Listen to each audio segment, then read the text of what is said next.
गांव के बाहर एक पुरानी टूटी फूटी हवेली खड़ी थी, जिसके बारे में कहा जाता था कि वहां जाने वाले कभी लौटकर नहीं आते। हवेली के मालिक राजा प्रताप सिंह और उनका पूरा परिवार एक रहस्यमयी तरीके से गायब हो गया था।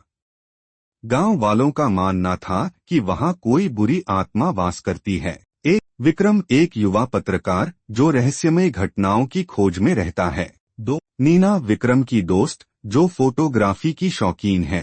3 रवि विक्रम का दोस्त जो भूत प्रेत में विश्वास नहीं करता। विक्रम को एक पुरानी किताब मिलती है जिसमें हवेली का रहस्य छुपा होता है। किताब में लिखा था कि हवेली में एक रहस्यमय कमरा है जहां जाने के बाद कोई वापस नहीं आता। विक्रम, नीना और रवि इस रहस्य को सुलझाने के लिए हवेली जाने का फैसला करते हैं। रात के अंधेरे में तीनों हवेली के अंदर घुसते हैं। अंदर जाते ही दरवाजे अपने आप बंद हो जाते हैं। हवेली में हर तरफ धूल और जाले थे।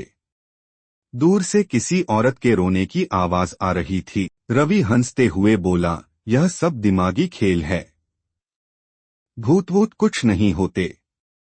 लेकिन तभी अचानक उसकी पीठ पर किसी ने हाथ रखा। वह डर के मारे पीछे मुड़ा, लेकिन वहां कोई नहीं था। तीनों हवेली के अंदर खोजबीन करने लगे।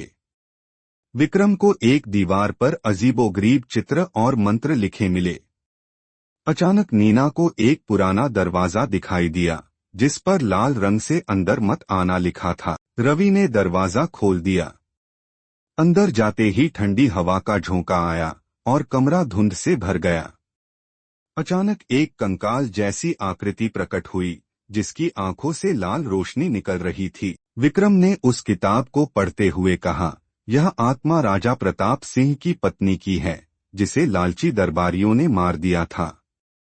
उसकी आत्मा बदला लेना चाहती है। तभी आत्मा जोर से चिल्लाई, मेरे हत्यारों को खोजकर लाओ वरना तुम भी मर जाओगे। तीनों भागने लगे लेकिन हवेली के दरवाजे बंद हो गए। नीना ने जल्दी से कैमरा निकाला और आत्मा की तस्वीर खींच ली।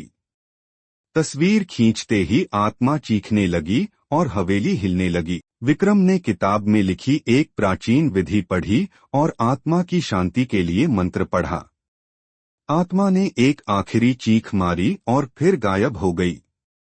हवेली का दरवाजा खुल गया और तीनों बाहर भाग निकले। इसके बाद हवेली को हमेशा के लिए बंद कर दिया गया और कोई भी दोबारा वहां जाने की हिम्मत नहीं कर पाया।